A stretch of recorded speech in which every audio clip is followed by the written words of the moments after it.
Husqvarna. Husqvarna motorcycles first embraced the two-stroke technology in the early 1930s. The first engines were used to power bicycles, but seeing the potential of these lightweight motors, they soon developed their very own more powerful 98cc engine. This kickstarted their pioneering two-stroke vision of the future. The engineers continued with important improvements over the next few years. With the introduction of off-road racing in the 50s, competition naturally raised the bar for motorcycle engines. So, with the engineering prowess of Olle Edlund, Husqvarna motorcycles produced the Drömbågen. However, two-strokes was still considered an oddity against more traditional four-strokes. But when the Silverpilen 175cc arrived, the world began to recognize the true potential of lightweight engines. With the help of top Husqvarna riders like Rolf Deblin, the 175cc Silverpilen evolved into a stronger 250cc. And this nimble two-stroke competitor became a serious force to be reckoned with. In 1969, Husqvarna motorcycles started producing dual sport enduro motorcycles for the US market and achieved immediate success in major events like Baja. 1969 also saw the rise of the 396cc two-stroke, which was developed to compete in the premier 500cc World Motocross Championship class.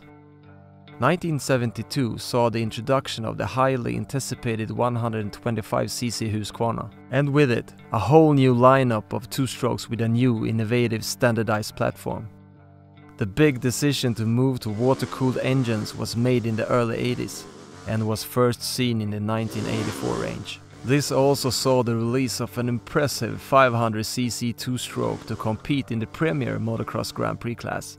Over the next few years, Husqvarna motorcycles continued to evolve two-stroke technology, confirming its performance prowess, winning many more major championships in motocross and enduro. Despite these global achievements, Husqvarna motorcycles was looking for a new environment to continue its story of success, finally finding a new home in Mattighofen, Austria in 2013.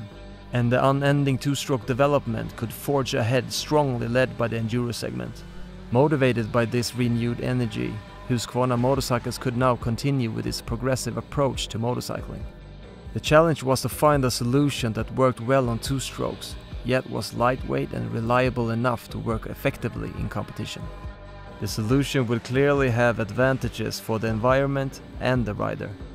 Forget pre-mixing fuel or carrying two-stroke oil in your backpack. Just climb on your bike and ride off, without worrying about jetting. Simply enjoy the ride. In an effort to realize this technology dream, One Design presented an ideal solution. Injecting fuel directly into the transfer port produced great result and was the ingenious touch Husqvarna motorcycles was looking for. The intelligent design uses the ECU as a central control unit, which is guided by information coming from multiple sensors. As the throttle is opened, it determines the correct amount of oil to combine with the air as it flows into the crankcase. The mixture then starts to make its way through the transfer port towards the combustion chamber. And at this moment, the ECU activates the fuel injection process, spraying fuel directly down into the transfer port and efficiently combining with the oil and air. Fully optimized for efficient combustion, the mixture arrives in the chamber, ready to ignite. As the next cycle begins, the minimal remaining fumes escape through the exhaust, producing a sweet two-stroke melody and instant power for the rider. The benefits of the electronic fuel injection process are significant, with responsive power from idle to maximum speed, no matter what the condition. And together with the efficient use of the fuel, you can ride for longer, providing you with endless hours of enduro.